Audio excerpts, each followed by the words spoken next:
Buenos días. Como saben, la conferencia de hoy va a ser en inglés. Estaré aquí un rato para apoyar al doctor Berman en lo que se necesite. Si hay algún término aún en inglés que no entienden, él pide que no se queden con la duda, sino que le pregunten en el momento para aclararlo. Igual al final de la conferencia va a haber tiempo para preguntas y respuestas. Bueno, tenemos... So, do you want me to do the introduction in Spanish as well? Yeah, but that's good. All right. I know who I am. I know what I've done. True. It's true. I hope so.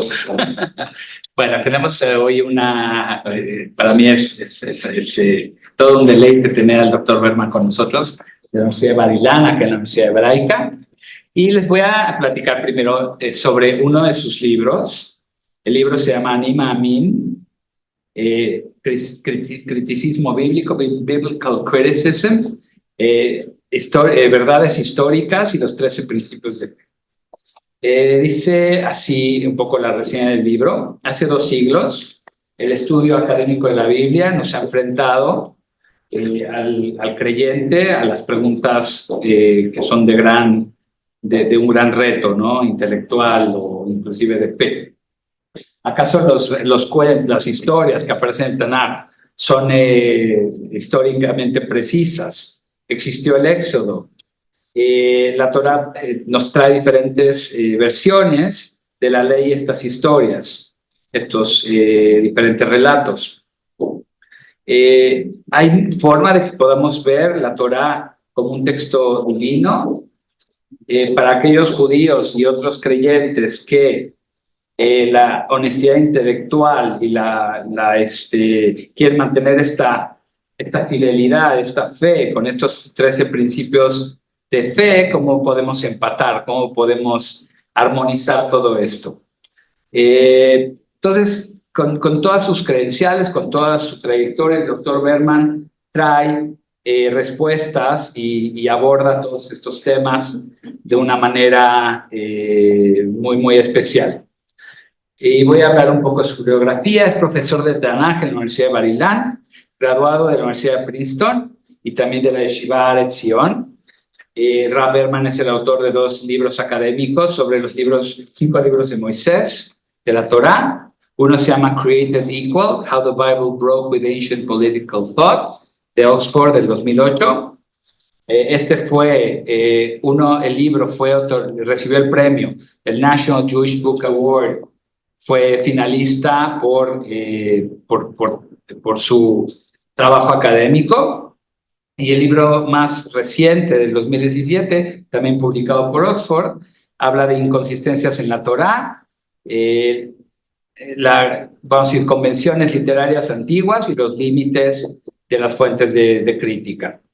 Sus artículos sobre teología bíblica y sociedad contemporánea han aparecido en revistas como Mosaic, el Wall Street Journal, y él también ha sido asesor del Consejo del Museo para la Biblia en Washington, D.C. So quite an expert, and we're very happy to have you here. And I'm going to be close by in case you need anything. Okay. Lucio, thank you very much. Friends, Boker Tov, good morning. I am so thrilled to be here with you. Nothing gives me more happiness than traveling around the world and being able to talk about scripture with people who are interested, but who are from worlds vastly different than my own. I want to say a little bit first about myself so that you understand where I'm coming from in the comments that we're going to be making today. I am American originally. I made Aliyah when I was 23, which was 37 years ago. I just turned 60. I am originally from a traditional type of home, and I later became Orthodox. I am a rabbi, but I'm also an academic. And for many people, those two things, you can't wear the same hat to be both a rabbi and an academic. A rabbi, you have the beliefs, you have what the tradition has said, and you have to accept exactly what the tradition has said. And if you are an academic, then you have to be objective, and you have to do whatever the evidence says, and you can't have any prior beliefs about things. And so many people see this as two different worlds, and it isn't possible to be true to each. But I believe that it is possible to be true to our tradition and true to intellectual inquiry. And in everything that I do in studying and researching and teaching and writing about scripture, about Tanaj, I am always for myself striving for spiritual integrity and intellectual integrity. Maybe nowhere is this question sharper and the collision between the two than around the question of, was there an Exodus? Is this an historical event? And obviously now we have Pesach coming up just in a few weeks, and many of us will be sitting around the Seder table. And yet at the same time, we also have smartphones that with internet, and we see online, even if you never thought of going and studying what scholars say, or this thing called biblical criticism, today it comes to you. You go online and you type in Exodus or Passover, and immediately you begin to see things, people saying, well, there's no evidence for it, etc. And this is the topic that I want to discuss today, is the historical accuracy of what the book of Exodus tells us about the Exodus. What do scholars say? What evidence might there be, might not be? How can we relate to these questions? I'm hoping, as I say, to achieve here both spiritual integrity, that is a respect for the tradition, and also intellectual integrity by not ignoring evidence or not skewing evidence. Okay, very good. So the first thing that I want to do, I want to lay out the claims that are made by scholars who say that there is no evidence for the Exodus. What's that based on? Where are they coming from? Okay. And then from there, we will try to see why maybe the questions are not as sharp and obvious as they first appear. And then from there, I'm going to try to bring what I think is actually positive evidence that we can see that perhaps really what scripture says really has basis that anyone can look at, whether they are a person of belief and of faith or not. Okay? And I also want to welcome all of our viewers from afar. I know for all of you, this is the middle of the day, and many of you have other pursuits, and I'm really privileged and honored that you've all taken out the time to come and listen to what I have to say today. Okay, so scholars who say that there is no basis for the Exodus, these people are not necessarily, and I know many of them personally, they are not anti-Semitic, they are not necessarily atheists, but they simply open their eyes and they say the following. We read what it says in the Torah, the book of Exodus, about these events. And when we come to the massive number of Egyptian inscriptions that we have from ancient Egypt, we don't see any mention of the things that are in the Torah in the ancient Egyptian inscriptions. So there's no mention of Ivrim, that's the phrase that the Torah uses to describe the children of Israel. There's no mention of Moses. There is no mention of the plagues. There's certainly no mention of the splitting of the sea. There's no mention of any time of a large group of slaves getting up and leaving. And so they say, so therefore we have no evidence. And those observations are correct. Now, that said, I want us to look at some of the things that make the questions maybe not as obvious as they seem. Number one, it is true that we have maybe even 1 million inscriptions, hundreds of thousands for sure, from ancient Egypt, because everything is so well preserved there because it's a desert climate. But we need to understand where those things are found and where we don't find evidence from ancient Egypt. Those of you that might be familiar with Egypt, Egypt is a vast desert. In fact, if you look even today at a satellite image of Egypt at night from the sky, it looks like a shoestring because people live along the Nile. Anywhere east or west of the Nile, total desert, no one lives there. However, there is one area in Egypt that is very fertile. That is at the top of the Nile, where the Nile almost reaches the Mediterranean. The Nile kind of splits out into tributaries. And that makes that whole area very fertile. And there's also rainfall there. And so it's always very green. It's lush. It could be like here, or like most places that are around the world. This is the place where the children of Israel resided. It's called Eretz Goshen. That's what the Torah says. Because the Torah explains that when Joseph's brothers came down, they were shepherds. They had sheep, they had flocks. And so they needed to have areas that had lots of grazing, lots of grass. And so they had to be up in that area of Eretz Goshen. This means that in the area where the children of Israel resided in ancient Egypt, there's nothing left, because the climate means that everything is biodegradable, papyrus, all this. Even the building, the stones, etc., because the area was fertile, there was constant settlement. And where there's constant settlement, buildings don't last, they fall. And then someone says, oh, this is a nice stone, I'll use this now for my house. And stones get used and reused and reused. So the images that you have of Egypt, maybe some of you have been, but even if you haven't, even if you've just seen photographs, pyramids, temples, monuments, pillars, none of that is in the Nile Delta, that part at the very top of Egypt. There, all you find are just scattered stones. And so in the area where all of these events are taking place, nothing is left, not about the slaves and not about the pharaohs either. All the inscriptions that we have are from other regions, more southern regions of Egypt. That's number one.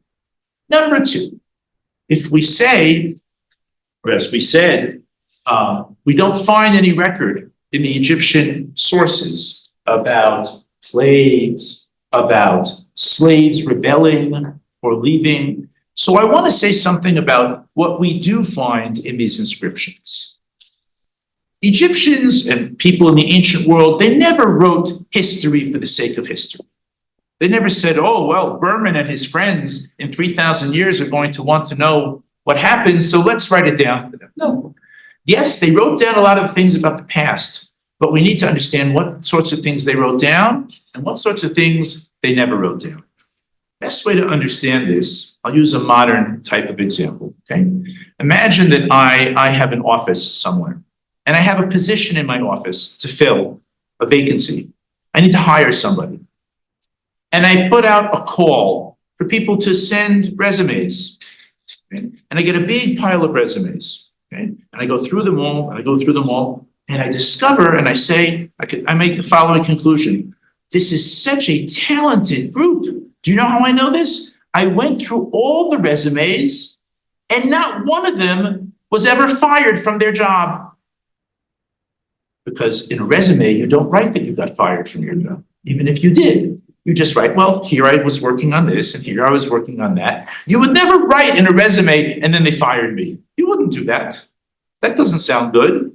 Everyone knows that maybe people do get fired once in a while, but no one would write that in a resume. Because in a resume, you're trying to make your prettiest face. You want to look as good as you possibly can. You're not going to lie in a resume. That could get you into trouble, but you don't have to tell everything. You tell the good things. That's a resume.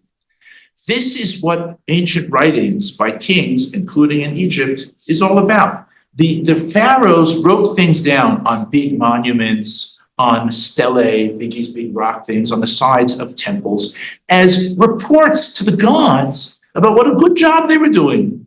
They're trying to convince the gods that they're doing well, that the gods should give them blessing with abundant water in the Nile and give them blessing on the battlefield. So they only write about good news.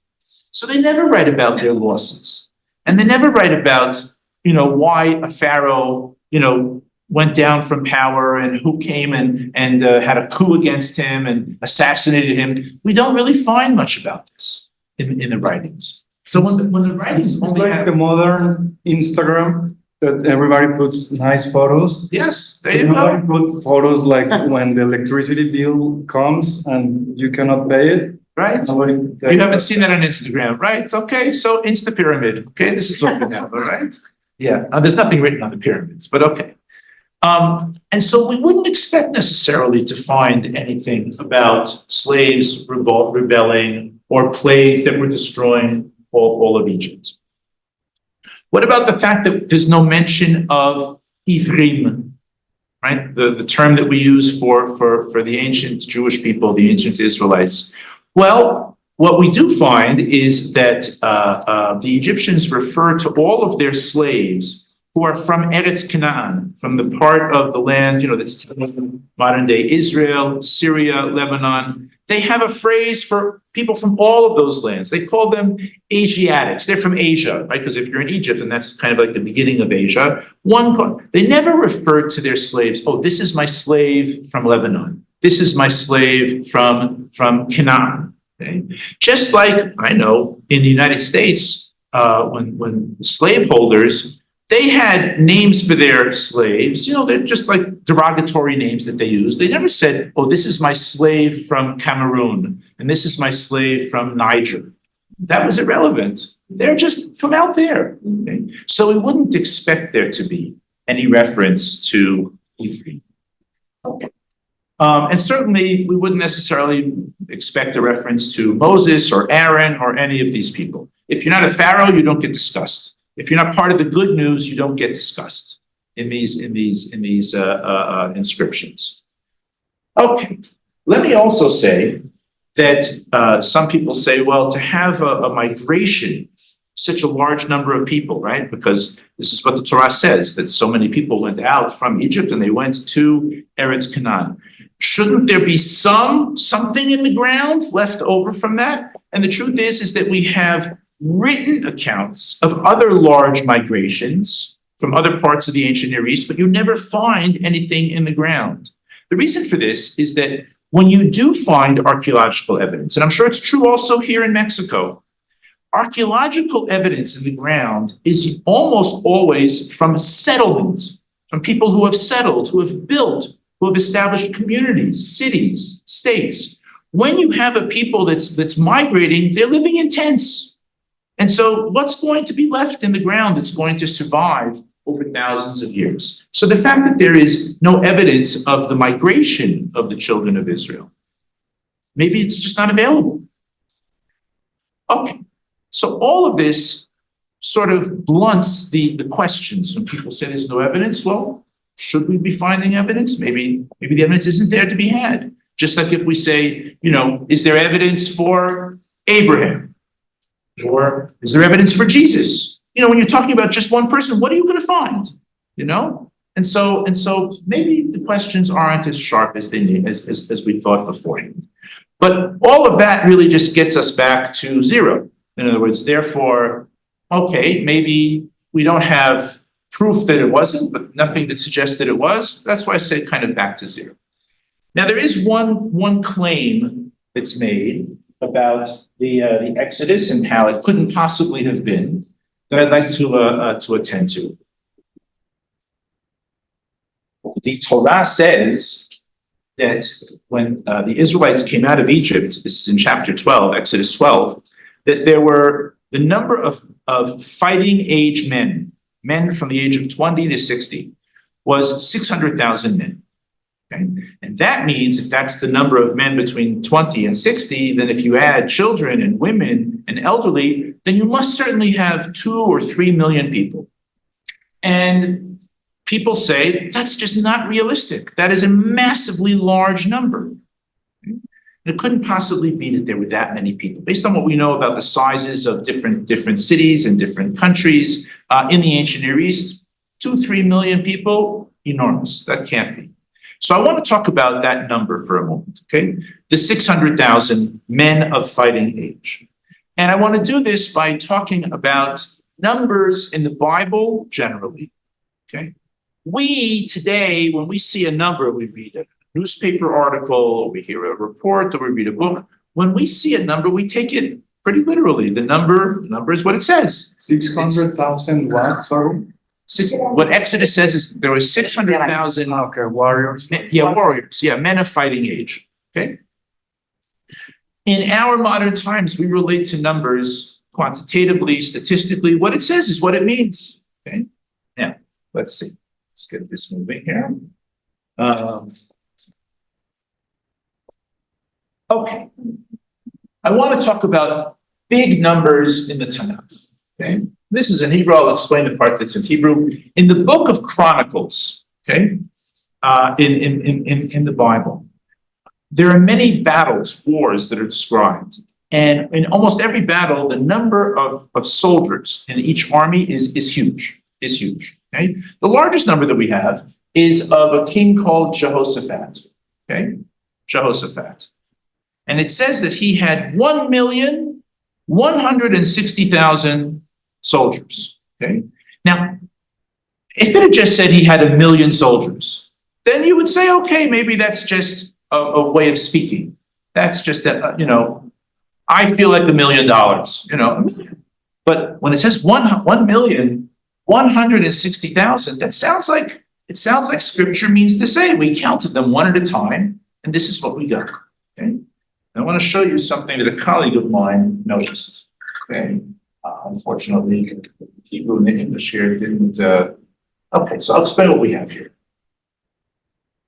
After King Solomon, I want to talk about the armies of the next 4 kings, okay? After King Solomon, his son was called Rehoboam. He had 180,000 soldiers. This is what it says, okay? 180,000 soldiers.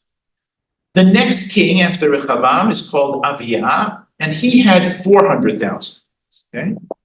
The third king, Asa, I don't know why, it's because of the Hebrew, 580,000, okay? In other words, what he had was the equivalent of his 2 previous predecessors, okay? And Jehoshaphat, as we said before, had 1,160,000, which is exactly double the 580,000 of those first 2. Okay? It turns out when you read what the book of Chronicles says about these kings, is that the first 2 kings were not so great. Asa was a much better king, and his army winds up being the size of his previous 2 predecessors. And then Jehoshaphat was the best king of this group, and his army was double what his previous one was and equal to the total of all 3 before him. See what I'm saying? Okay. How does he double the number? What's that? How does he double the number of? Wait, so here's what I'm saying. When you see the numbers work out this way, then it's pretty clear to me that this is not meant to be literal. That what the Bible is doing is using the numbers of the armies as a kind of a scorecard. Who was a good king? Who was a better king? Who was the best king? Here, I'll tell you, they had armies these sizes, because it cannot be that just by conscription and drafting people, it worked out in just this way. So you see from this that we have sometimes in the Bible where numbers are not quantitative statistic like we think today, but are symbolic. They have meaning. Okay, I'll give another example. Okay. In the book of Genesis, it says that the patriarch Jacob went down to Egypt, right? When Joseph was there and there was a famine in the land. And in Genesis 46, it says that Jacob went down with 70 descendants, 70. Not only does it say 70, it then gives the names of all 70. So those 2 things seem to corroborate one another. You have the number 70, and you have also the names of the 70. Okay? And I will tell you that there is a classical rabbinic commentator called Rav Naftali Tzvi Yehuda Berlin, who was one of the greatest Talmud sages at the end of the 19th century. And in spite of his piety and his long beard, he said there were not 70. There had to be more than 70. How could he say such a thing when scripture says 70 and gives the 70 names? He says because when you look at those verses, it says, these are the names, these are the descendants of Jacob who went down to Egypt, his sons and his grandsons, his daughters and his granddaughters. And then when you look at the list of the names, the 70 names, what you see is that there are only the names of 2 women. All the others are men. So those women must have had a field day in finding a husband, made it very easy for them, yes? But it cannot be says Rav Berlin. It cannot be that when Jacob went down with his family, and it included all of his sons and grandsons, daughters and granddaughters, that there were only 2 women. It can't be. Now, why Scripture did it this way is a different question. And then what is the 70? He says the 70 must be symbolic. 70 has a lot of symbolism in a lot of cultures. Okay? What the symbolism is less important to me than to say, here, look, you see, even in the Torah, where you have a number and you also have the names, apparently there must be some symbolic meaning to it. Okay? So this gives us license to begin to think that maybe the number 600,000 is not a literal number. Okay? I have some more work that I've done about the 70. I want to turn now to the 600,000. Okay? We have in the Torah, not only does it say that 600,000 fighting age men went down, but we have 2 census counts where they counted all the people. Okay? Once in Numbers chapter 1 and once in Numbers chapter 26. And it gives the total for each tribe. Okay? Now, already all of you can see very quickly that all the tribes end with double zero, except for this one, but all the others, 400, 400, 200, 500, 400. Can it really be that every tribe, they had exactly round hundreds? It can't be. No, the birth statistics don't happen that way. And if you say to me, well, maybe they just rounded off the numbers. Yes, but in the end, the Torah says that all of these, this was the total of the number of the Bnei Yisrael that came out. This number is the sum total of all of this.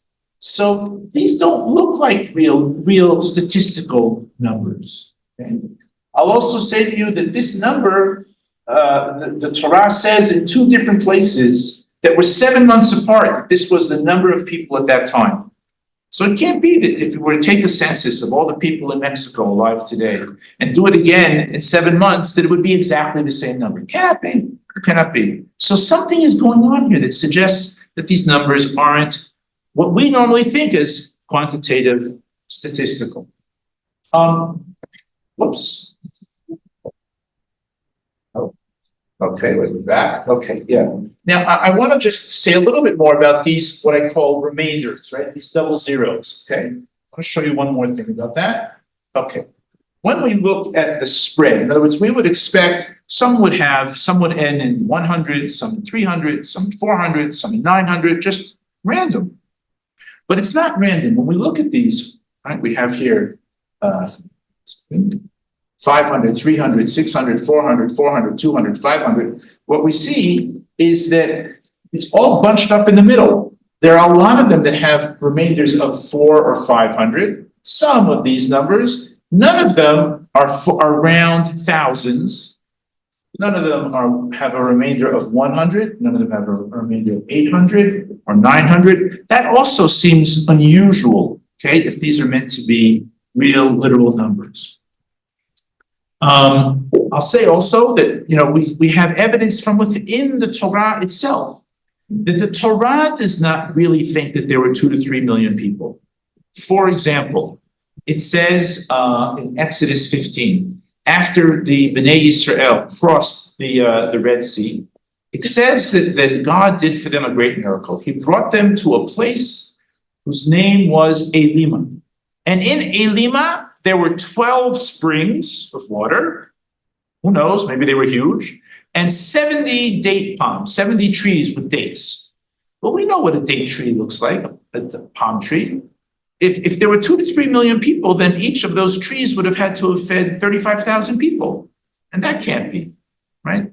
The Torah tells us the numbers of firstborn males, the Bechol, okay, the firstborn males. And it's like 20,000 or so. But that would mean, if that number is correct, then it would mean that each woman gave birth to like 60 children, and that can't be either. Okay? Or finally, we know that the Torah says that they had to bring many sacrifices. Okay? In the book of Leviticus, which is the book that we're now reading now on Shabbatot. How many priests were there in the desert? We know Aaron was the first priest, Aaron. He had 4 sons. 2 of them died. Maybe they each had a few sons. So how many Kohanim, how many priests could there have been in the desert? A couple dozen, 30 maybe? Is that enough people to do all the work in the tabernacle for all the sacrifices of 2 to 3 million people? So all of this suggests to me that there must be, going back to here, some symbolism about these numbers. I have an idea what it might be, but it's not for right now. I have the book that Mauricio told you about, my book about how I think people of faith can address lots of questions from biblical criticism. In there, I have a little bit of a theory. But what's important for me is that from what I have shared with you, I think that we have license with intellectual integrity to say, you know what? Numbers in the Bible sometimes are symbolic. They have some meaning. Maybe the 600,000 wasn't really 600,000. Okay. So all of this, as I say, just gets us back to zero. We've had questions from different directions. There's no evidence. It couldn't possibly be. And here I have kind of tried to parry and push off the questions, but that just brings us back to no evidence one way or the other. Okay. Okay. And let's see. This. Good. Okay. Now I want to try to bring some positive evidence. And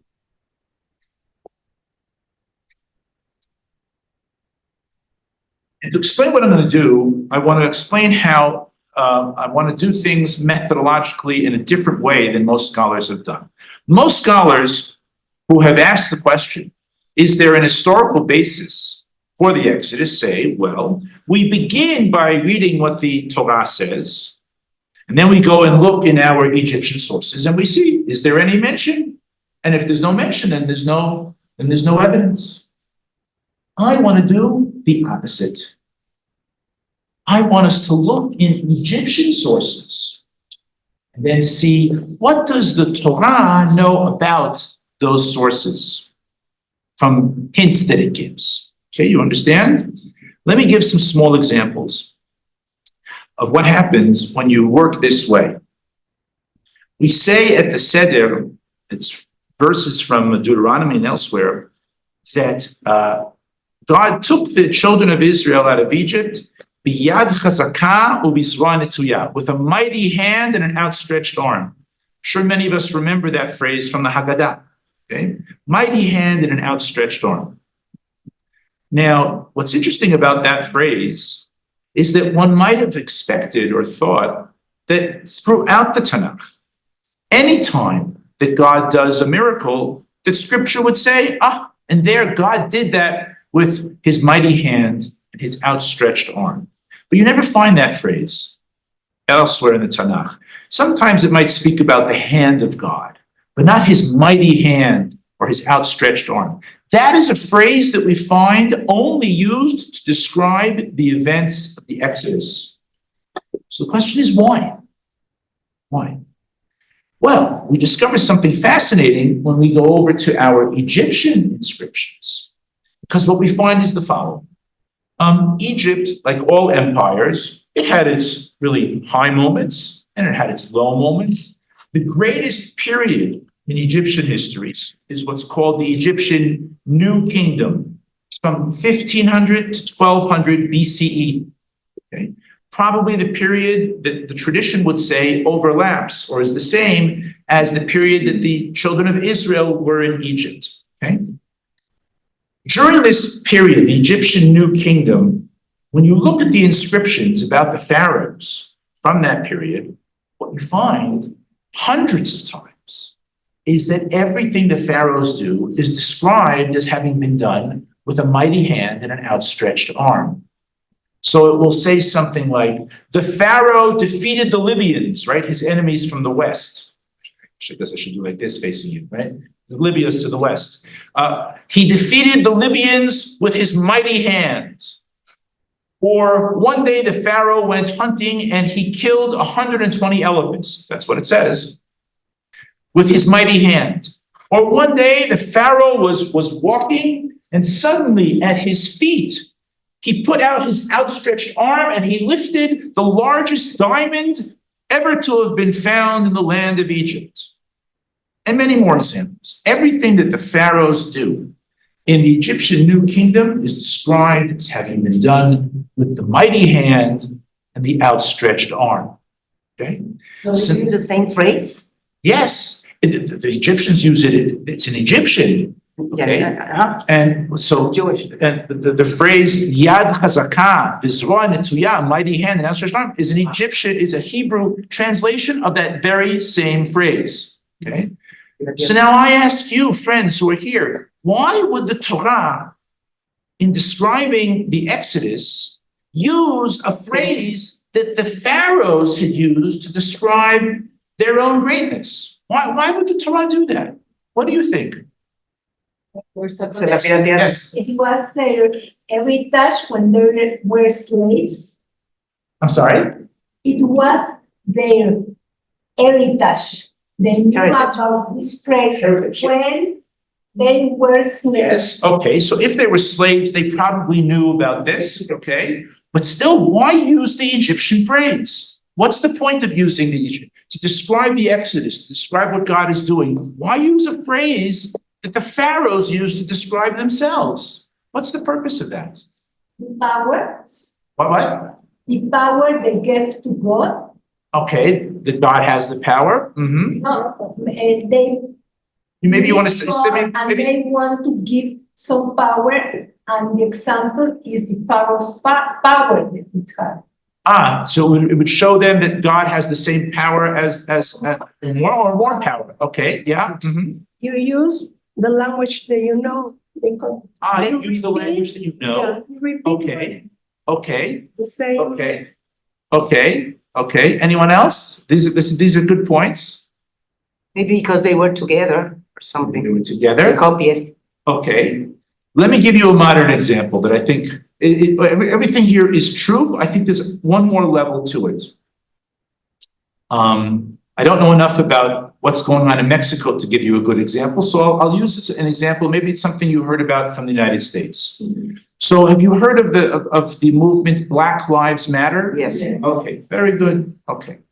And you know that some people aren't so happy about the movement Black Lives Matter, and some people feel that policemen are accused of too much violence and that we need to support our policemen. And so there was a new movement that arose to counter Black Lives Matter, and they called themselves Blue Lives Matter, because the policemen wear blue.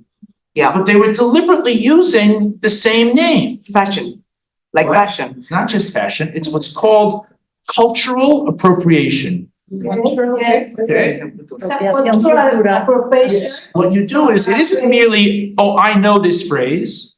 It's this phrase, mighty hand, outstretched arm, Yad Chazakah V'Zorah Netuya, is being used by my oppressor, by the Pharaoh who enslaves me. Yeah. And now that we are overthrowing the Pharaoh, we are rebelling against him, God is defeating him, then the way you do this is by using the language of your oppressor as part of kind of cultural warfare back against. Okay? Like the golden calf. Why did they choose to make a golden calf? Good question. Maybe at the end we'll have time for a question like that, okay? I can give you an example, friends, from, I live in Israel, something I saw with my own eyes, okay? So as many of you know, we have now a very difficult war now with Hamas. And you know that there were several kind of mini wars that we had over the past 15 years or so. So 10 years ago was one of these mini wars, and in 2014. And during that war, Hamas made a video in Hebrew, as to attempt to demoralize Israelis. In the video, they showed their fighters in the tunnels and coming out and shooting. And they had a very kind of militaristic jingo music, Arab music. And the words were in Hebrew because the whole video was meant for Israelis to see. And the name of the song was Kum Aseh Piguim, arise and attack. Arise and attack. Okay? And Israelis started to make different versions of this song in reggae and in classical and in staccato. And I was at a wedding. And they brought the bride and groom from the chuppah to the center of the room, and everybody started to sing Kum Aseh Piguim. As a kind of, we will not be demoralized. We will make that song the song that we celebrate Chatan v'Kala, bride and groom. Okay? So this idea of cultural appropriation is very strong. Okay? And I think that this is why the Torah uses the phrase mighty hand and outstretched arm, Yad Chazaka v'Zrona Tuyah, precisely with regard to the Exodus and only the Exodus, because it's talking about Egypt, because it's talking about overthrowing the pharaohs. Okay? Now, that's what I mean by let's begin with the Egyptian sources, and then let's see what the Torah knows about the Egyptian sources. Okay? Now, the fact that the Torah knows about this phrase, mighty hand and outstretched arm, doesn't prove that there was an Exodus. It just proves that the author of the Torah knew something about some inscriptions in Egypt. Maybe he was someone that lived there. Okay?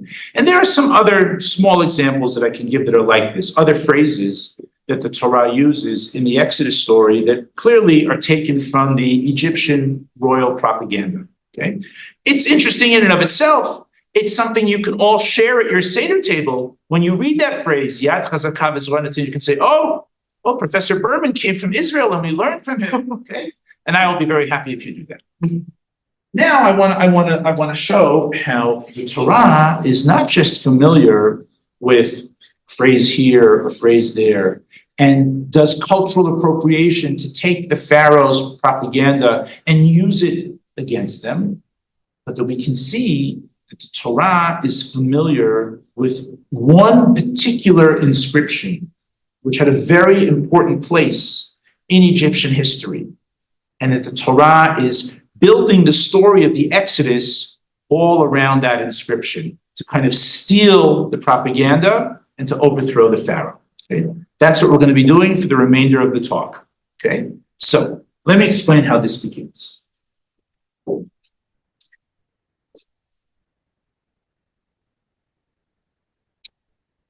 What we're going to be talking about is an inscription called the Kadesh inscriptions of Ramses II. Let me give some background, okay? This is the map of ancient Egypt at the time. We're talking here about the 13th century BCE, okay? It's in the middle of that period that I call the Egyptian New Kingdom, okay? Ramses II, sometimes known as Ramses the Great, he's like the Herod of ancient Egypt. You know, in Palestine, Israel, Herod built everything. So Ramses built everything. There's statues of him everywhere. And he really expanded the borders. He ruled for 80 years. Okay? And at the time, so here is Egypt, and his great enemy or foe or rival is the Hittite Empire in modern day Turkey. Okay? Now, you can see from the color, this is Egypt, but the Egyptians also had control over Canaan. In fact, the word Canaan, okay, which is in the Torah, this is an Egyptian word. Okay? Now, this wasn't necessarily part of Egypt, but the Egyptians had control over this. The peoples living in these areas were vassals. They paid tribute. They were loyal to Egypt. So Egypt's dominion stretched all the way up the coast to here. And the Hittites, even though this might be the kind of the border of their empire, they had control down through here, through Syria and into Lebanon. Okay? And we know from many, many inscriptions that all of these little names here they were measuring the winds. Whose side should I be on today? Should I be with the Egyptians? Should I be with the Hittites? It's kind of like what we had during the Cold War after World War II. You had two big superpowers, and then many little countries trying to figure out, should we be with America? Should we be with the Soviet Union? This is what it's like at the time. Okay? Yeah. The border between the area of Egyptian domination and Hittite domination right here is actually the modern day border between Syria and Lebanon. Okay? And we have records of a massive war, a massive battle between Egypt and the Hittites at this place. It's not named here, but this dot here is a place called Kadesh. Okay, Kadesh right here. And they had a massive chariot battle there. In fact, scholars think it might have been the largest chariot battle of all time, based on just what they say. Of course, they haven't found, it's fascinating, that we have Egyptian accounts of this battle and we have Hittite accounts of this battle. So we know that it must have happened. If you have two sides saying it happened, it probably happened. When archaeologists go and dig, they find nothing, because nothing survives. You know, bones don't survive that long, metal, chariots, swords, horses, nothing. There's nothing. Just to give you an example of, you can't rely just on archaeology and say if there's no archaeological evidence, then it didn't happen. Okay. Now, What is yes, the date of the map? I'm sorry? The date. Date. The date, this is the 13th century BCE. Okay? Okay.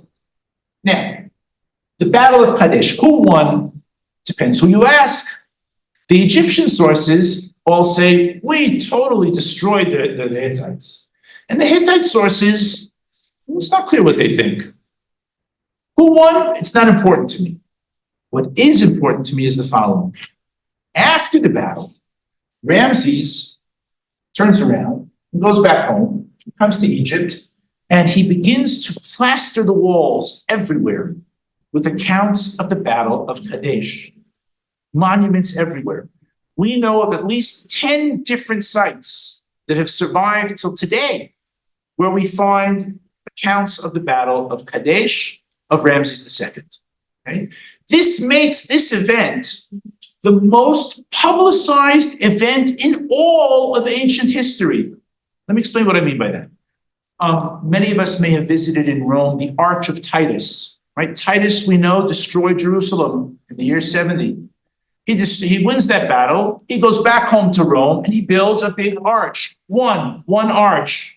You don't find arches about Jerusalem all over the place. Titus. But Titus, Titus. But Ramses has accounts of the Kadesh battle everywhere. So it's the most, that's what I mean, that it's the most publicized event of all of ancient history. Now, not only do we have it on the sides of temples and big monuments, but they even found a version of the Kadesh inscriptions in papyrus, okay? And not just in papyrus, but it's important where they found this papyrus. They found this papyrus in a village of workers.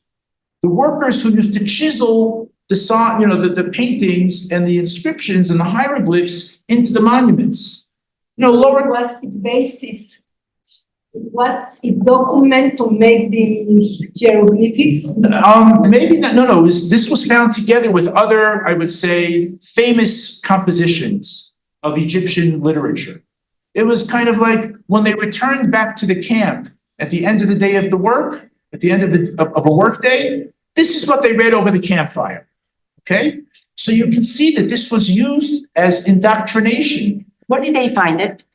This was found in a place called, I think, Deir el Medina, which is in Luxor. Okay? What's the name? Say it again.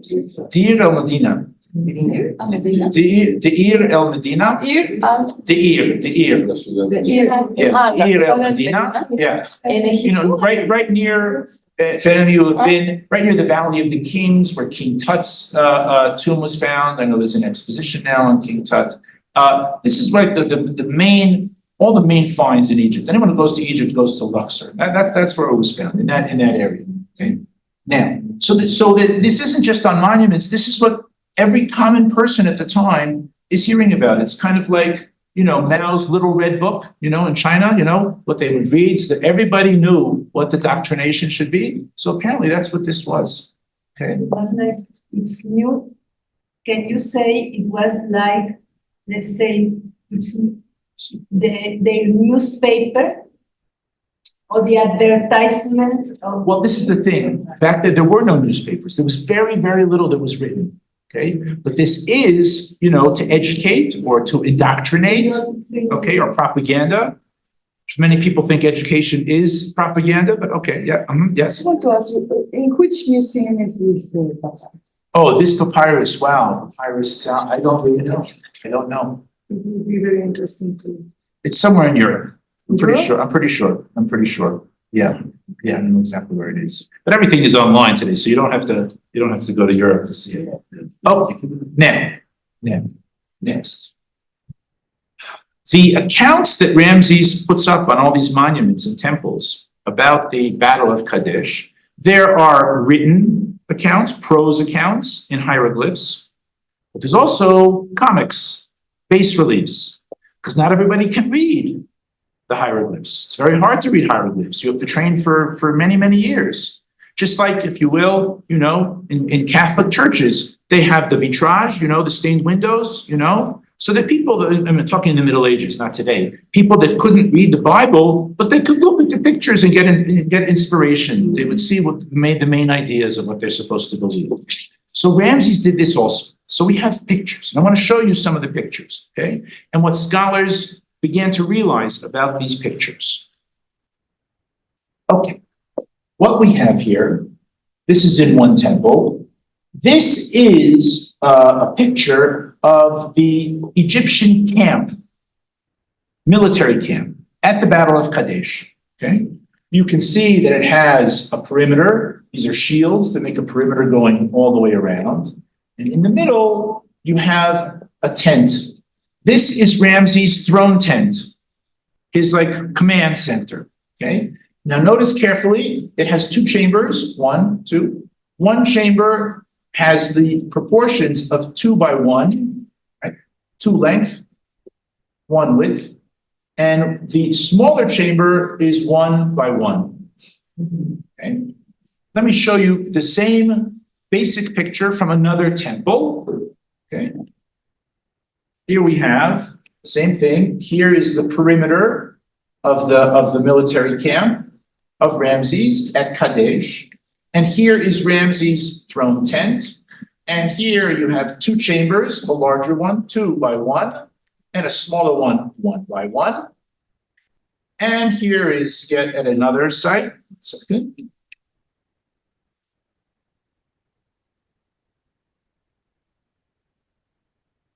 Wait. Skip. Yes. Okay.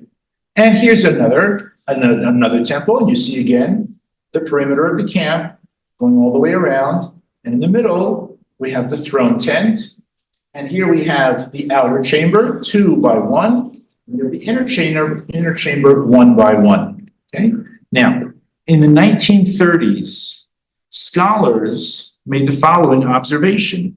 They said, wow, the camp, the throne tent of Ramses II looks very similar in its proportions to the tabernacle, the Mishkan, in the book of Exodus. In that, the tabernacle has a perimeter fence around it, just like we saw with all the shields, okay? And in the middle is the tent of the king or the general, if you will, right? We saw Ramses had 2 by 1, and then a smaller chamber, which is where the king was, 1 by 1. And you have that also in the Mishkan.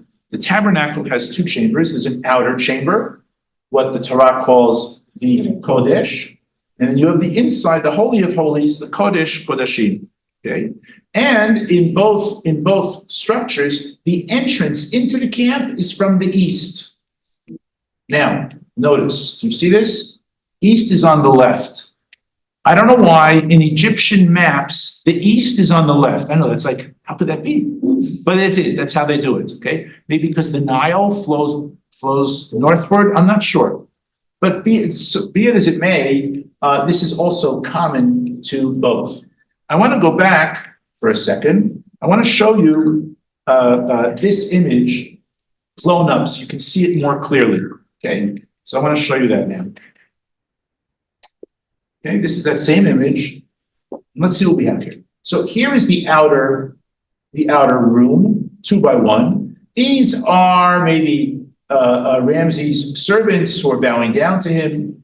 Okay, inside look what you have.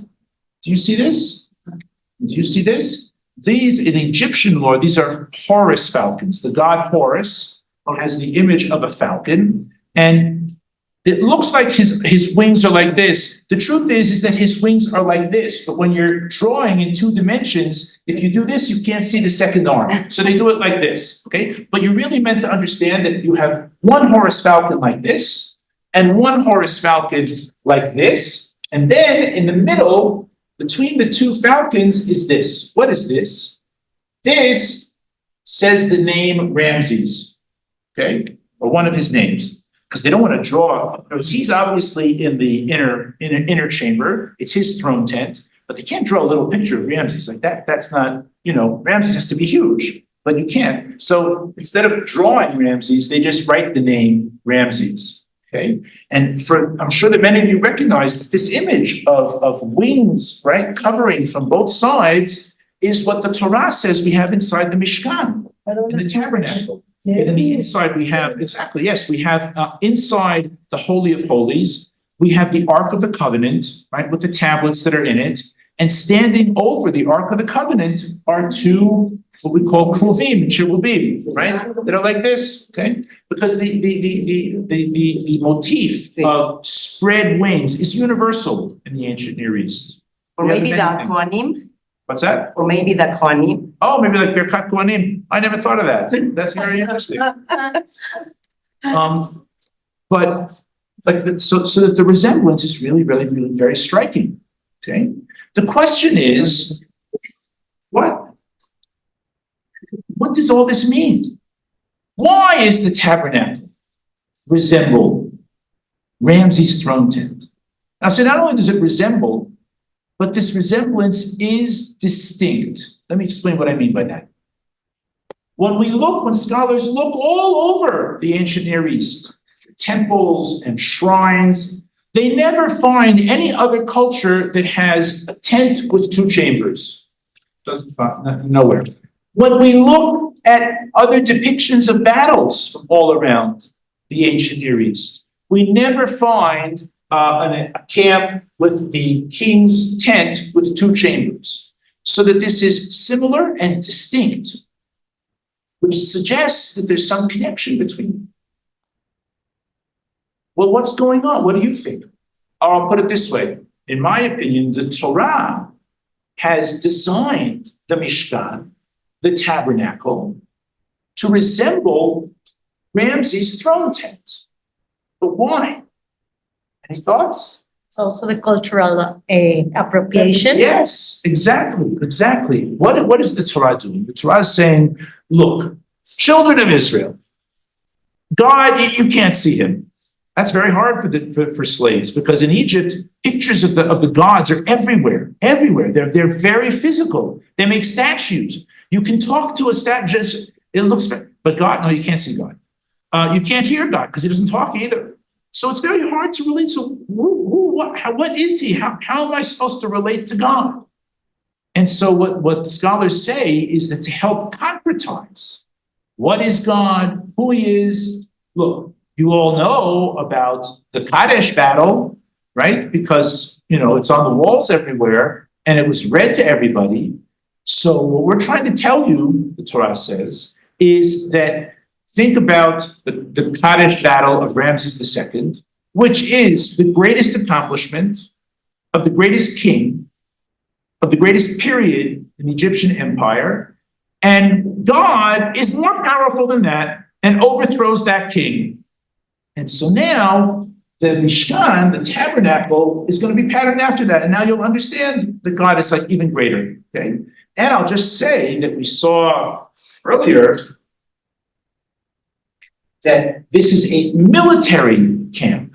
Okay. Well, the Mishkan also is a military camp, because in the book of Numbers, it says that surrounding the camp on all sides were the tribes of Israel arranged in military form as they were preparing for entry into the land of Israel. Okay? Okay. It's like a kind of globalization announces and constructions. I'm sorry? Globalization. Global. What do you mean by that? They copy from the other one, Yes. like Yes. globalization, huh? Yes. Yes, yeah, I don't like to use the word copy. I think cultural appropriation is better. Appropriation, You know, the Torah has to, because God can't be seen and can't be heard, then language is all the Torah has, and images to help That's the only way. people understand what is God. Okay? Okay, Like, how can you relate to something you don't know? right? For the Hebrews, they have to relate to something they are acquainted with. And that's why I told you also about the golden calf. The calf was also Right, they needed something a very god. concrete, that's right. Yeah, that's right. And oral, That's and what they oral. relate to it.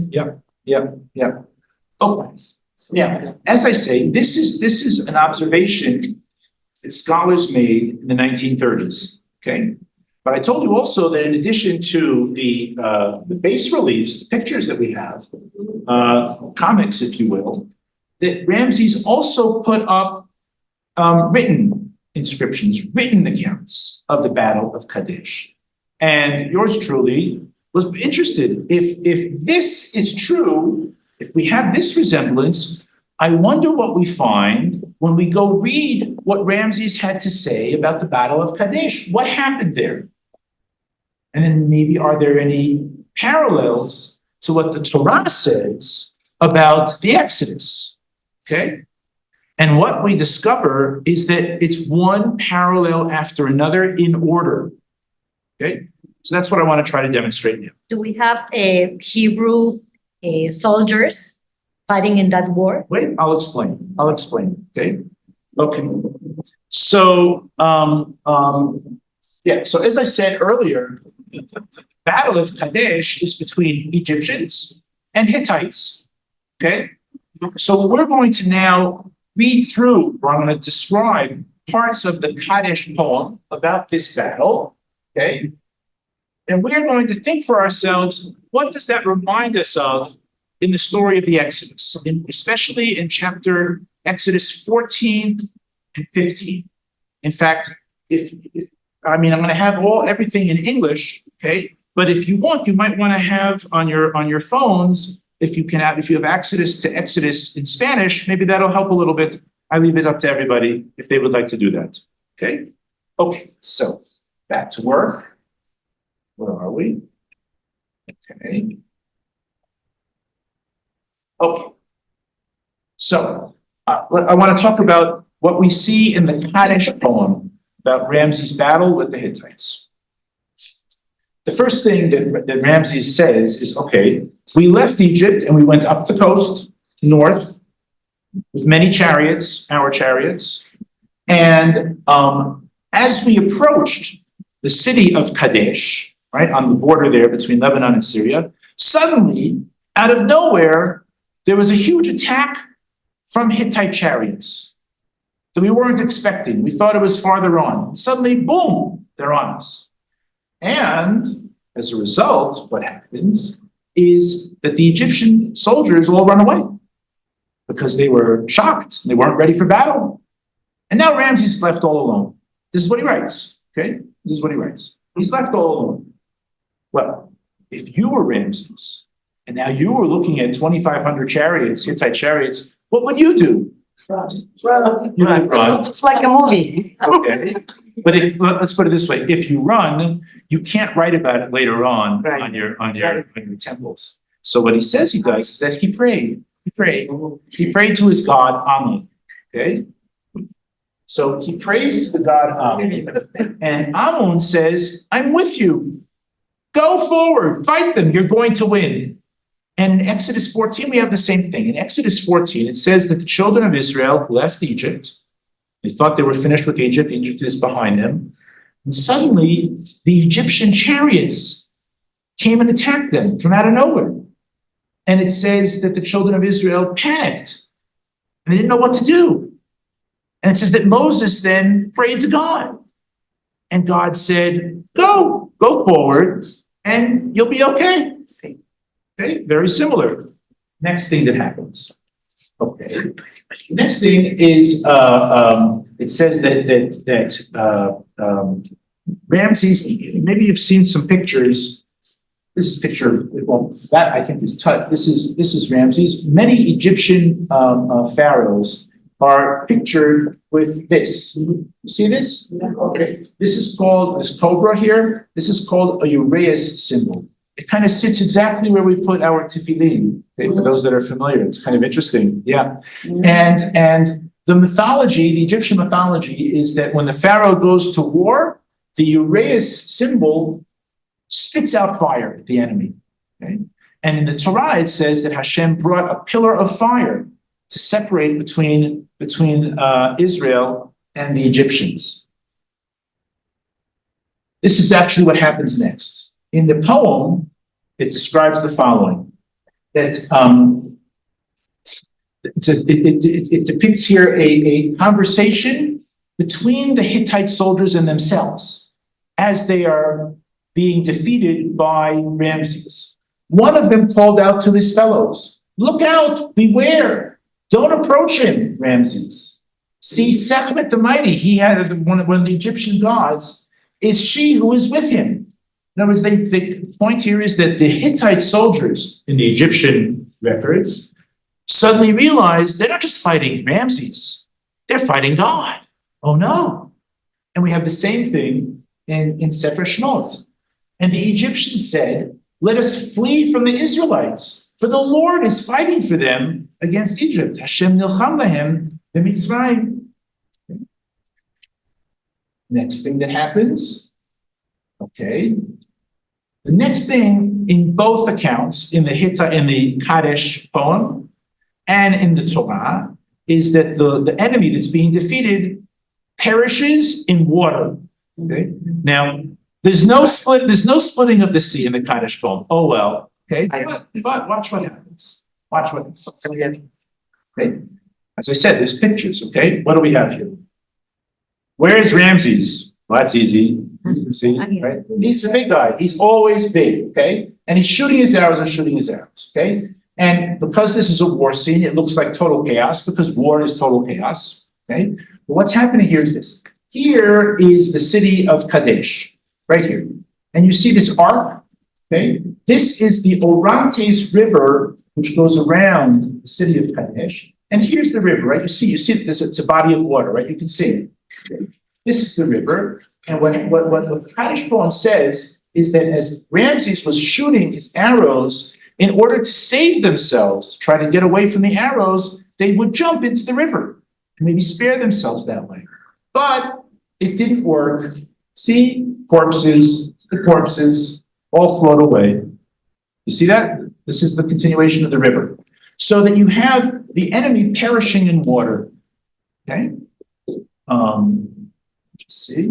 Which is the difference between the two events? The two events, the Exodus and the, What do you mean? yeah, when happens one and when happens the other one? The Exodus and then this battle. No, this came first. This came first, right? Yes. How many, So we don't know exactly when the Exodus was, but we assume, more or less? many of us assume within a few decades. Okay. Okay? Okay. This is an enlargement of that picture, and here you can see more clearly that the Hittites are being killed in here, and then their corpses float off in the river. Okay? Now, so obviously we have something similar in Exodus that the Torah says that when the waters crashed down, nobody was left alive. Yes. Okay? Let's move on. Okay. In the Kadesh poem, it says about the Hittites, no one looked behind him, no other turned around. Whoever of them fell, he did not rise again. And about the Egyptians, in the Torah, it says the waters turned back and covered the chariots and the horsemen, not one of them remained. Same. Okay, okay, now. This is the next thing that happens is the most amazing thing. Okay, we're going to read the passage. We're going to see that in the Kadesh poem, the troops, Ramses' troops who had run away, okay, now they see the battle is finished. So they come back. And we're going to see that the passage says they saw his mighty arm, right? Yad Chazakah, his mighty arm. And it says that the troops looked around and they could see the corpses everywhere.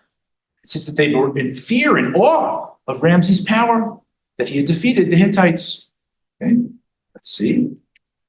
So, this is the Kaddish poem. It says, then when my troops and chariotry saw me, this is italicized, it's going to be important when we look at the Hebrew, that I was like Mantu, one of the gods, my arm strong, then they presented themselves one by one to approach the camp at evening time.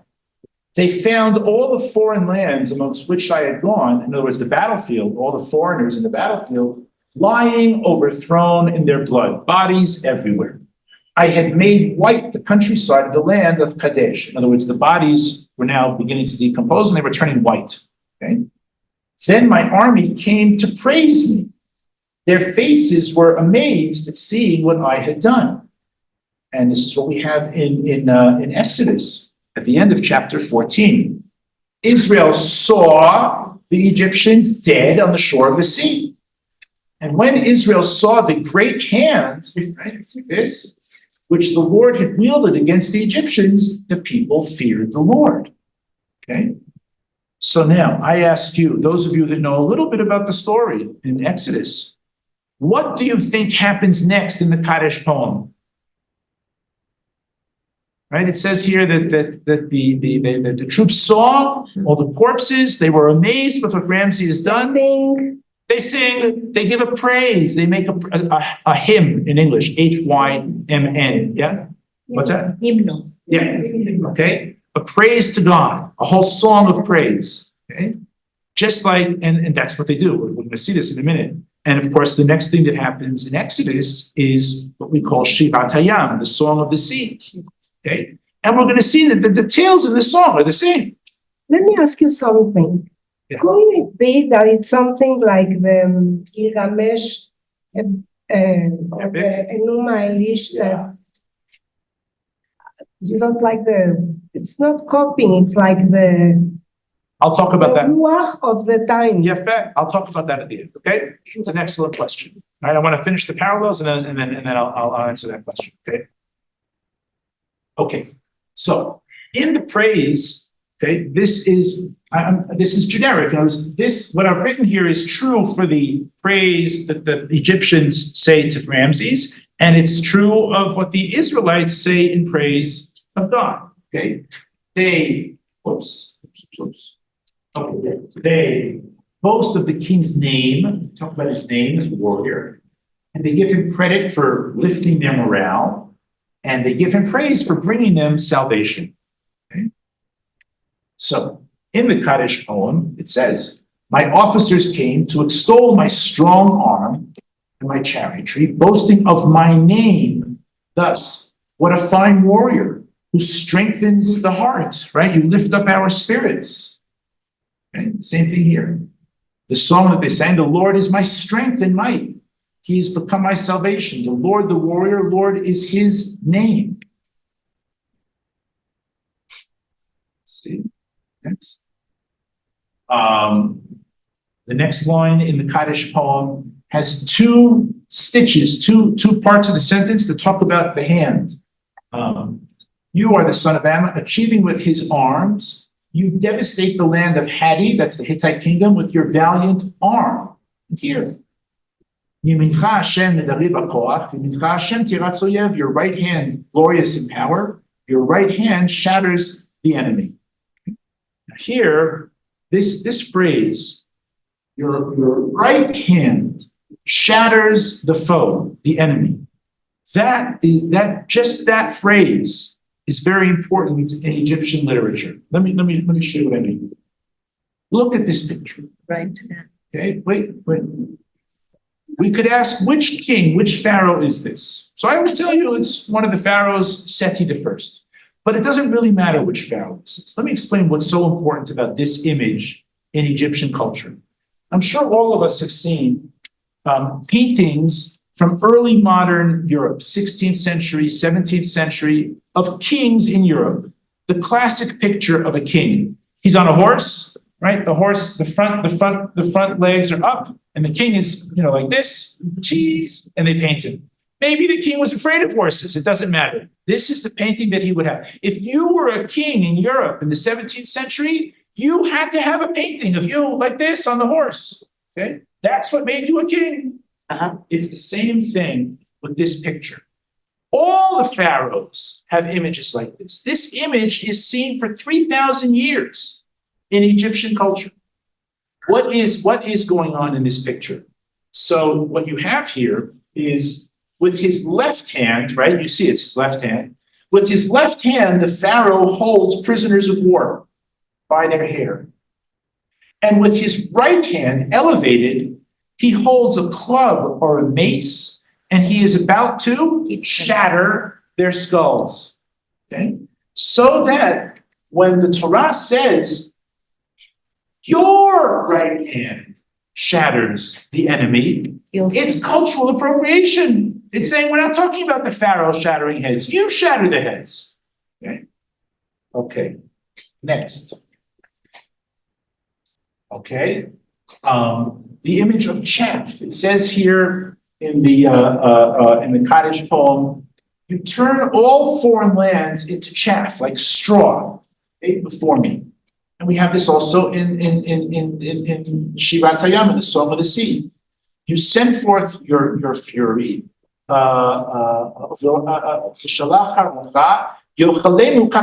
It consumes them like chaff, like straw. Okay? And here, you are the finest warrior without your peer. There's no other warrior greater than you. And this is what we say in Shivat Hayam. Who is like you, O Lord, among the mighty? Mi kamocha b'edim Hashem. Okay. Okay.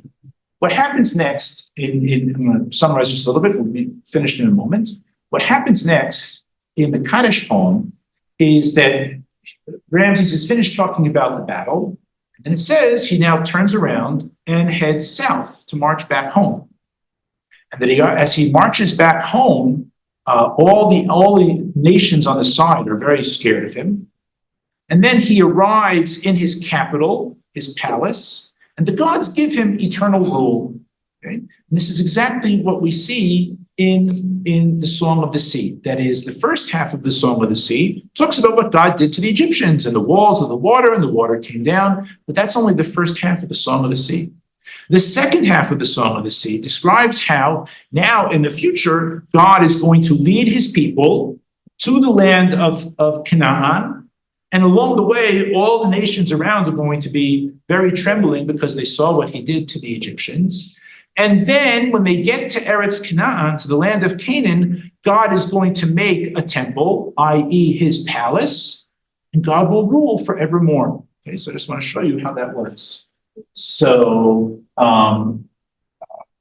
it's mostly the next one.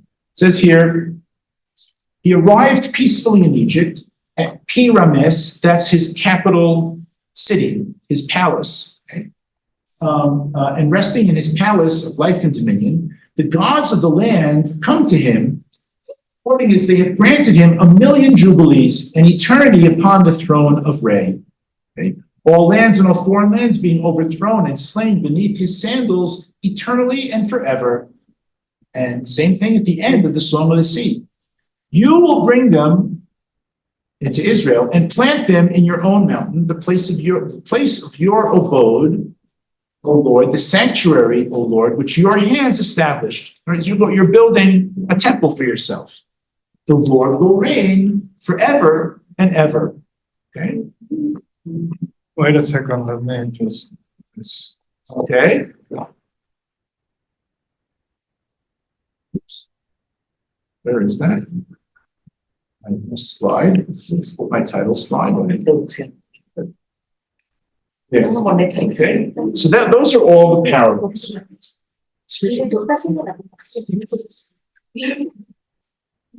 So what we started off seeing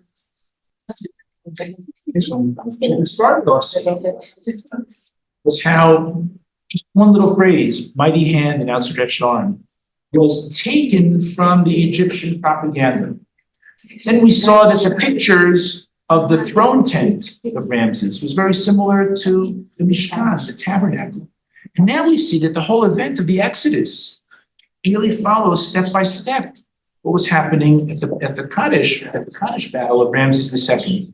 Okay? Now, I want to just say a few more things about this this parallel. Okay? there's always a question when we see two compositions that seem very similar. They seem so similar that it must be that someone took from someone. But always the question is, but who took from who?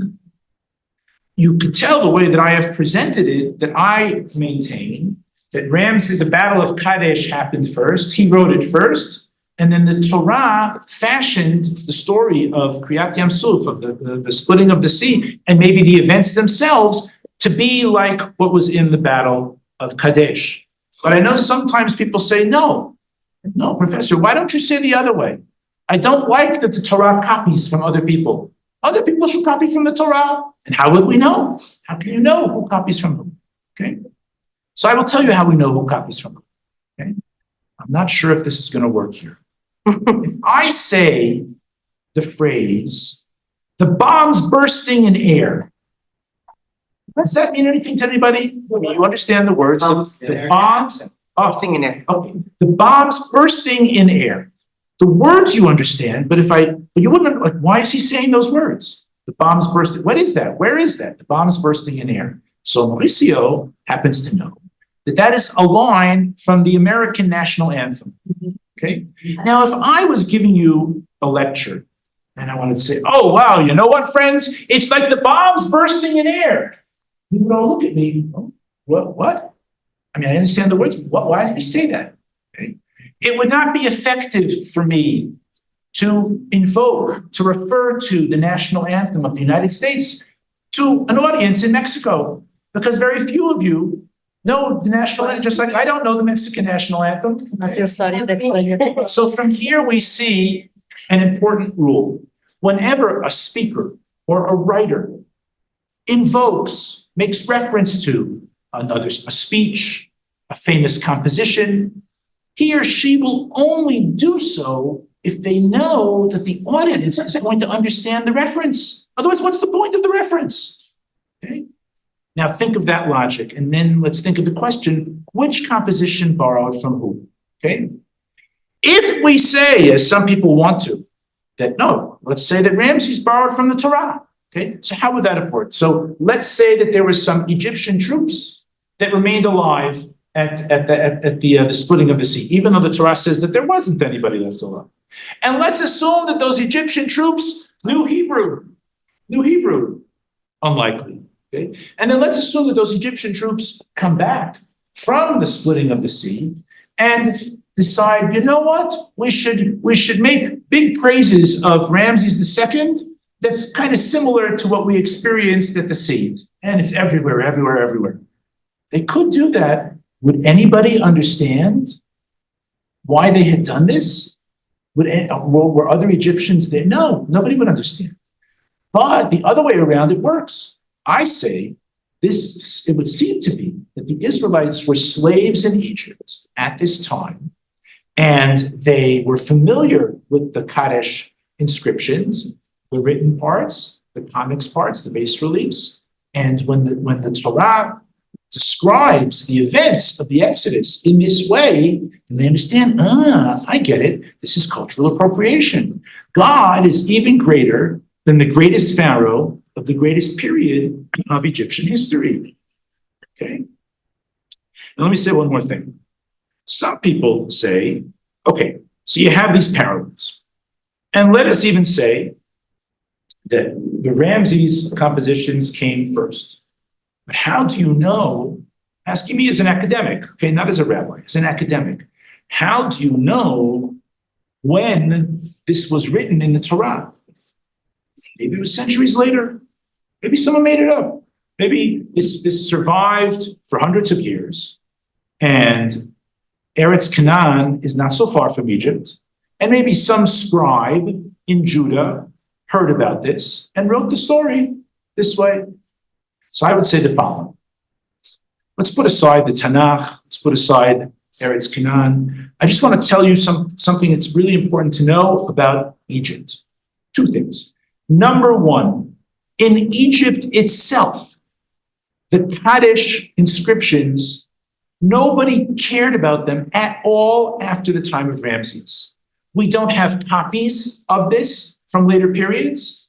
We don't see other compositions that are modeled after the Kaddish poem. This was Ramses' propaganda.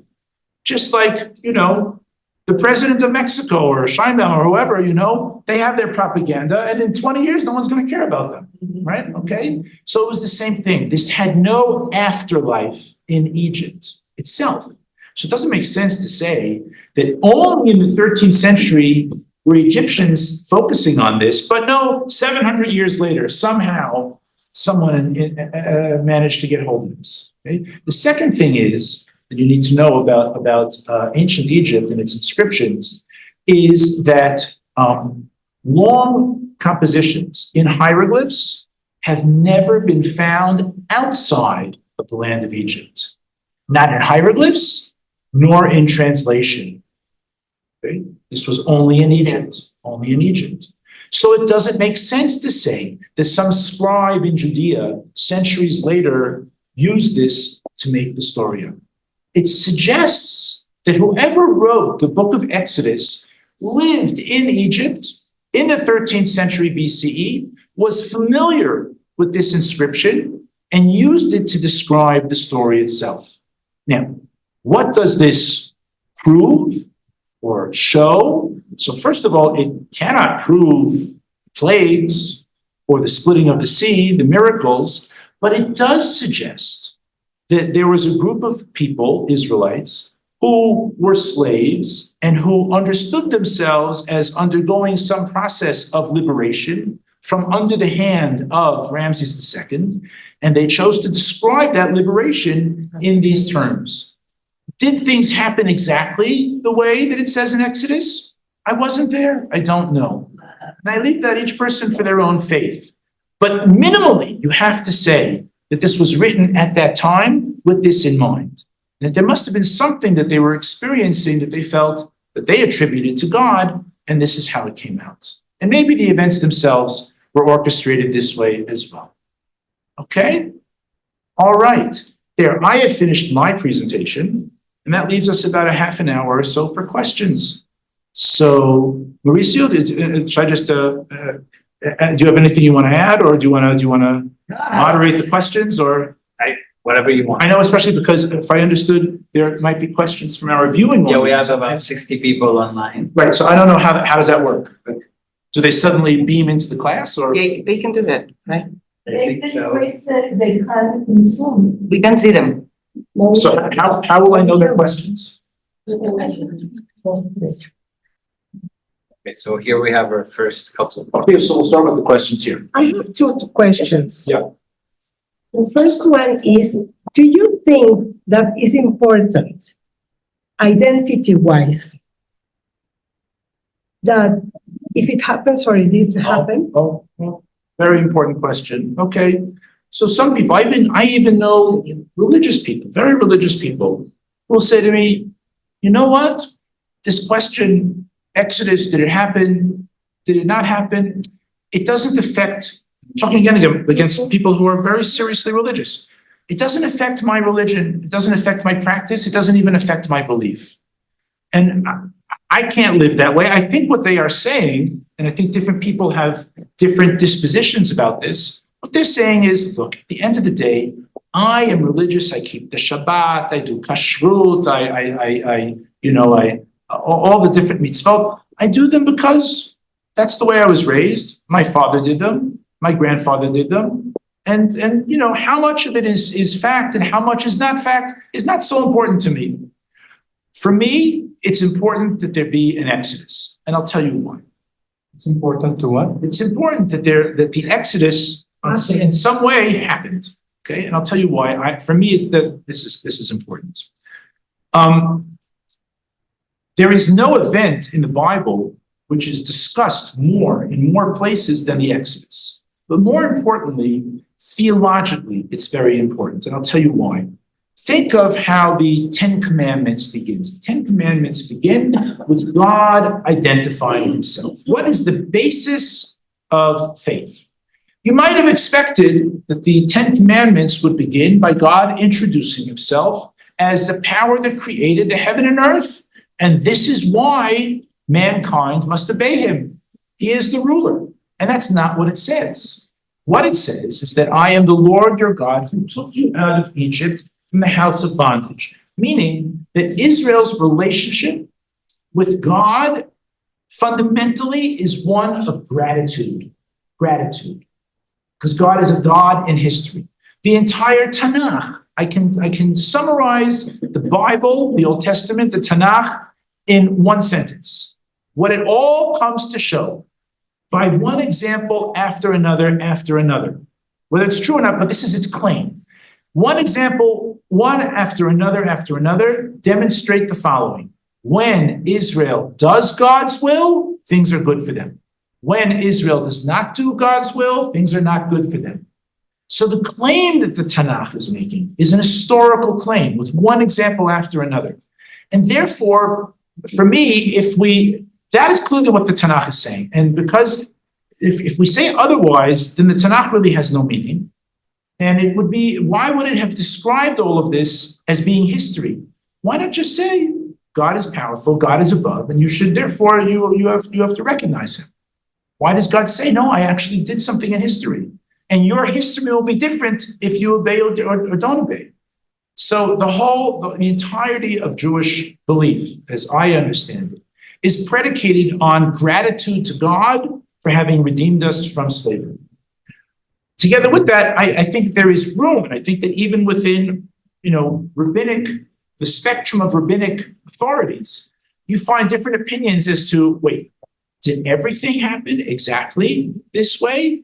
Were the miracles, were the plagues, was the splitting of the sea exactly this way? So you'll see that there are some great rabbinic figures in the 20th century who will say, well, that's very hard to accept. So let's see, the splitting of the sea, maybe what really happened there was that just as the Israelites arrived, it was a low tide, a very low tide, water, the low tide, and there was a sandbar, and they went across that. And that was the miracle, that there was a sandbar at exactly the right moment. I don't particularly like that, but there's some that go that way. Okay. I just write something here just to tell you that my life couldn't be the same without all the stories I learned from school since I was a kid. Wow. It was the best thing that I live in Hebrew school. Wow. It was the best story I really heard. Mm-hmm. And I couldn't live without that. Purim, Rosh Hashanah, everything. Okay. Yeah. If it's true or it's not true, it helps myself to be in this life as a Jewish. Yes. I don't have exactly questions, but Okay. it is a comment or maybe a personal conclusion that I want to share. That based on all what you explained, it is very interesting exercise because it makes us think a lot of things. And one of them, what I can agree, but I'm sure, is that there was a cultural appropriation for all those expressions because they were living in Egypt. Mm-hmm. So they didn't know other expressions. They were born in that environment. But what I can believe personally is that it really happened, and it was a way of the Lord humiliating them, humiliating Egyptians, humiliating the hero, the same way he humiliated other people, and especially Israel. That is the idea, right? Yes. And this is what I can think and believe, that it exactly happened, and the Lord wanted to show or wanted to destroy this proud of Egypt. Yep. In the same way that they were proud of their army, of their resources, and then they were destroyed the same way, but more powerful, because it was the Lord. Exactly. And this is what I can believe. And adding this idea, the expressions, it is like making fun more, like more fun. Yeah. And for me, that's the idea. You got it right. That's what I agree on every word. Yeah. Yeah. Yes. I'm sorry because my English is very bad. Okay. But my question. If you want to say in Spanish and maybe someone will help you translate it to English, that's fine too. But my question is, could the Exodus be considered a myth? A myth, right. So some might view it that way. I would say that there's one way, and again, I'm just saying this as an academic, not as a rabbi, okay? I would say that there are some stories in the Torah that have the feeling of myth, okay? Especially at the beginning of Genesis, creation of the world, the flood. You made mention of the Mesopotamian flood story, the story of the Tower of Babel. You know how God split the nations into all the nations of the world. One of the classic characteristics of myths everywhere is that they happen outside of historical time.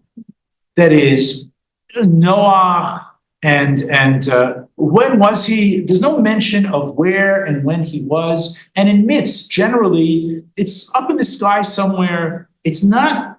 Myths don't discuss historical figures that we actually know about and know when and where they lived.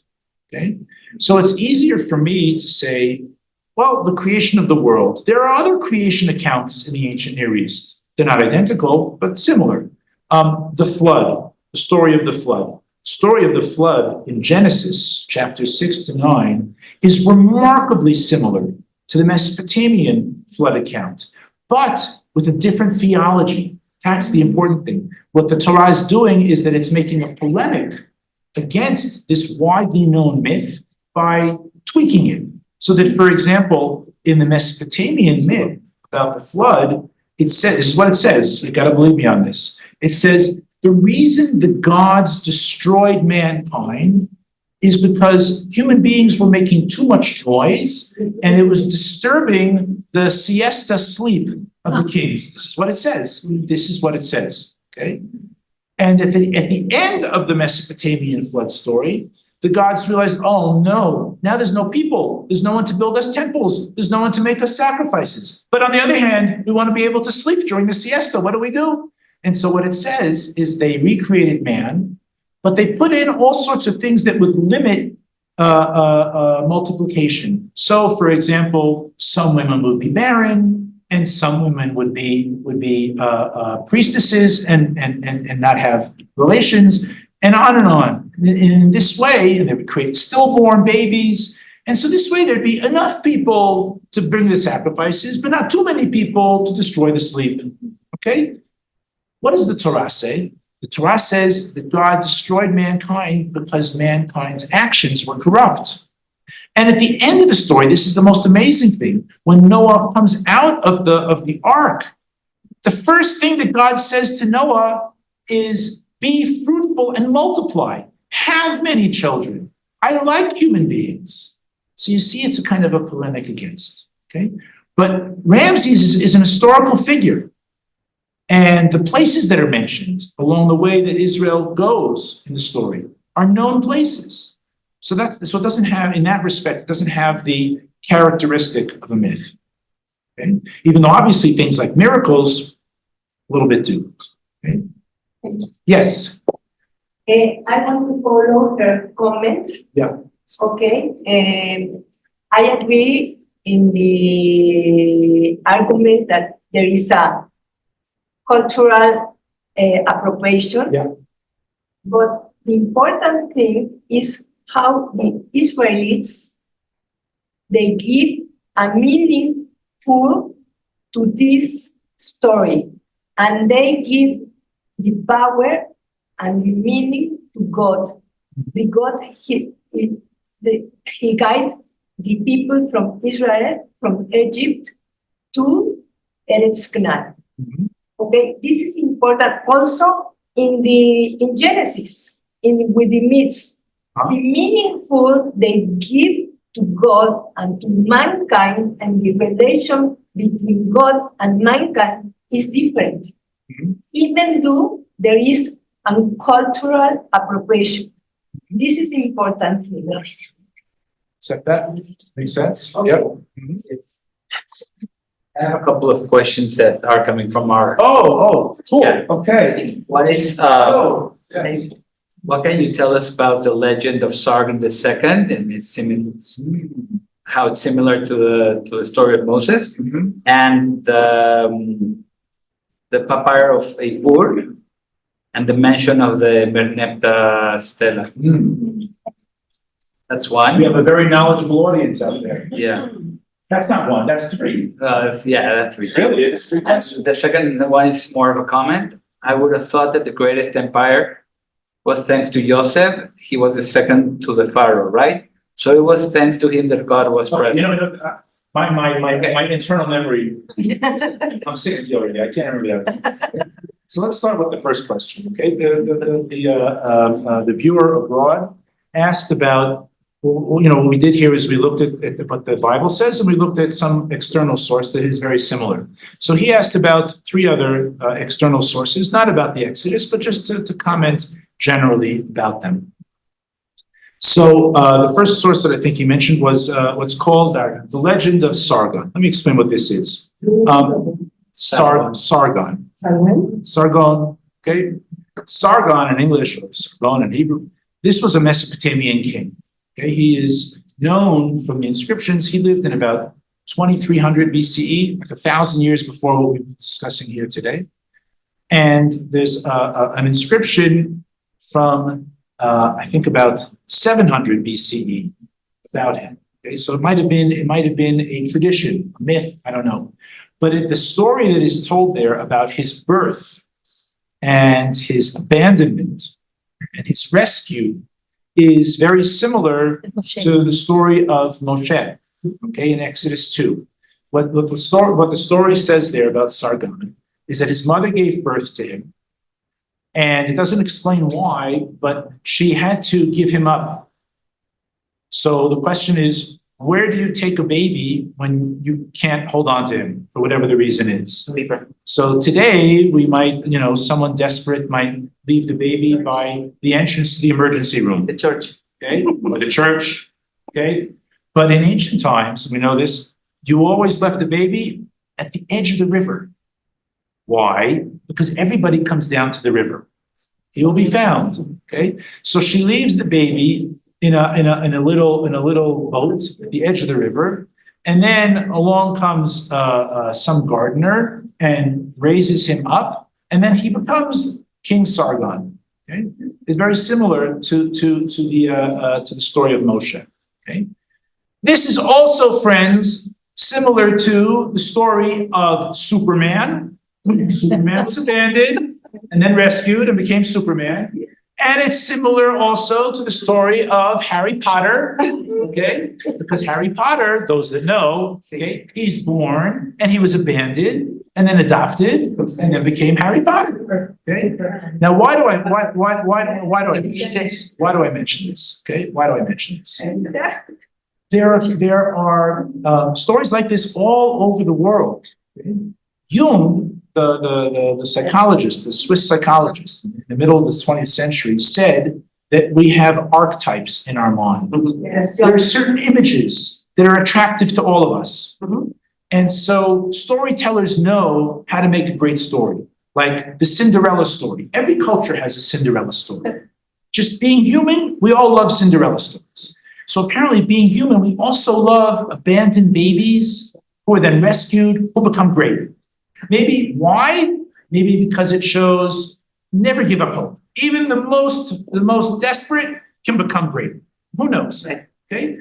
Now, so it could be that the Torah knows this as well, and therefore makes Moshe's birth the same way, that it's miraculous. It shows his election. It shows that his life is guided by God. Because otherwise he should have been devoured by a crocodile. Okay.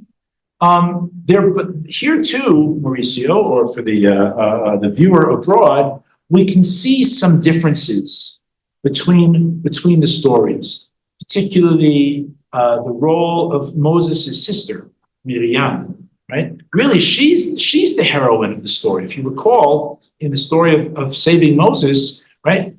Pharaoh's daughter says, oh, it's an Egyptian baby, and it's not clear what's she going to do. Is she going to drown the baby or not?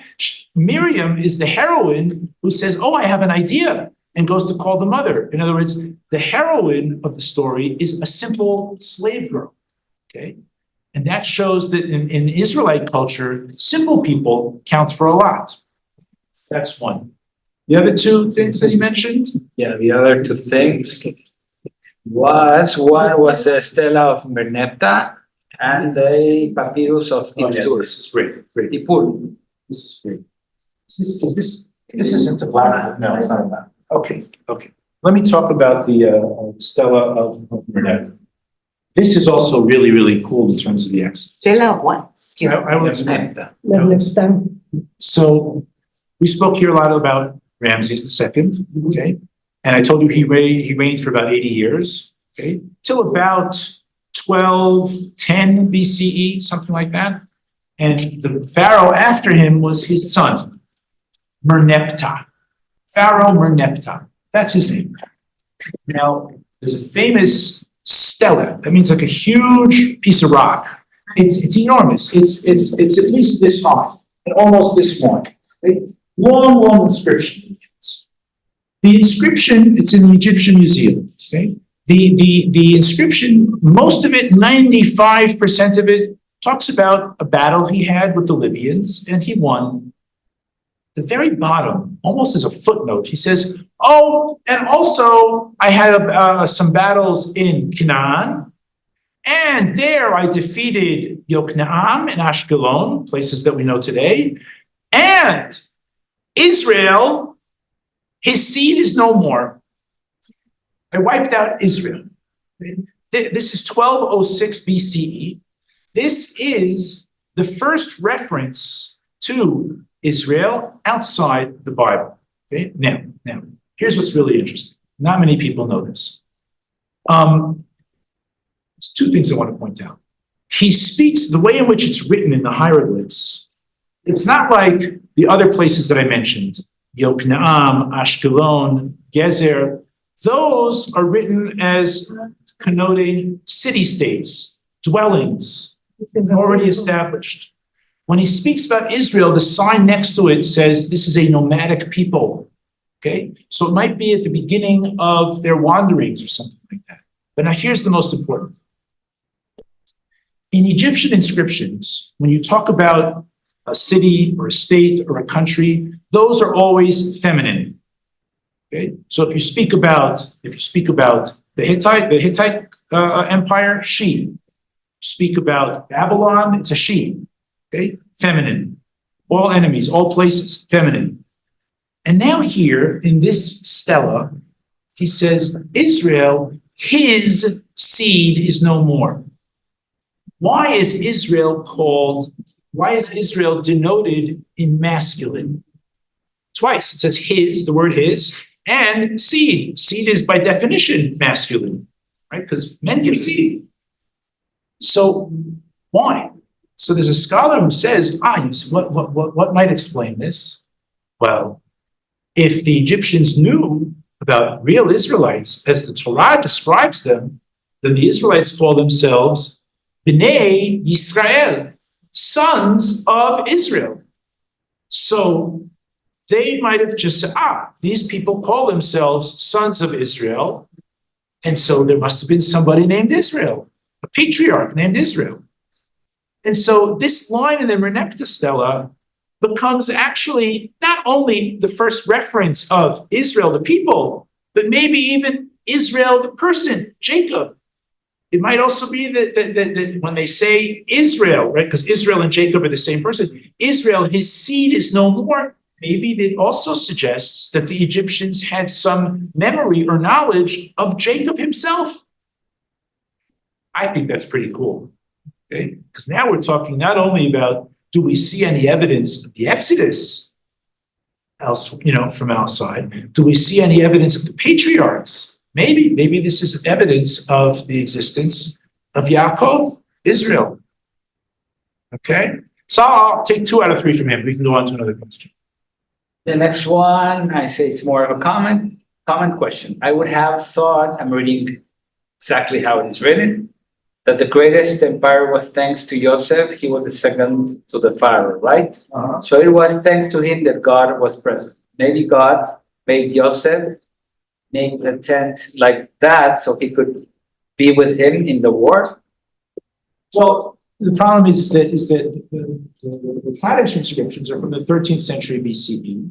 And there's many other things that suggest that might be when Israel went out. Joseph is like too early. Okay. Also, I'll just mention there was the other document.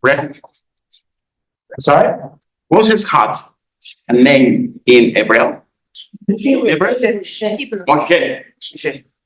What's the question? The name. Si tienen nombre, si me ayudan, por favor, si en hebreo. Name of Moses. Moses Hebrew has name, a Hebrew name. Is this his name? Okay. So let me say this. The name Moshe. Okay. Is that Hebrew or Egyptian? Egyptian. Wait. So it's not so clear. We know in the book of Exodus, there are a number of people that have clear Egyptian names. Okay? There's like lists of genealogies. Some of those names are clearly Egyptian. There is a debate among scholars about the name Moshe. Let me say this. What the Torah says, okay, is that the daughter of Pharaoh says she called, it's all in Hebrew, okay? Did she know Hebrew? That's a question. But at least in Hebrew, it says, she called his name Moshe, ki min hamayim mishitihu. Moshe means draw, to draw up from the water, okay? Because I drew him up from the water. I lifted him out of the water. So the etymology that the Torah gives is in Hebrew, okay? But there are some, I think even some of the rabbinic commentators said that the name Moshe also has meaning in Egyptian. But I know that's, we know that in Egyptian, mos, okay, means son. But they also say that when you have words that move from Egyptian into Hebrew, that the S sound doesn't become shin.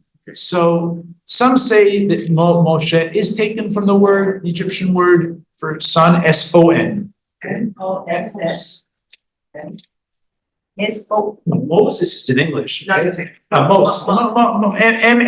The letters M-S mean son in Egyptian. But it's not clear whether MS is the same as MSH. Okay?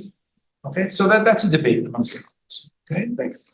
Okay, good. Well, we want to thank Dr. Berman. Small token appreciation. So much. Wow. Thank you very much.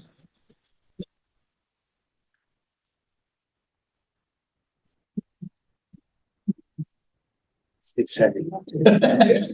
It's more heavy than you think. Okay. Thank you all so much. Such a delight. Thank you. And I wish everybody a Chag Kasher V'Sameach, a happy Passover with everybody. About the viewer. Because it's I have. Yes, it describes turning red. Okay, but it's much earlier than the story of the Exodus. Okay, so and also it just describes one event. It doesn't describe a chain, a series of 10 events. Okay, because this is from India, right? What, Ipur? Yeah. It's from India. Yeah. I don't know, Koreans or something. So, Okay, thank you. It was great. thank you so much. Thank you. That was fun.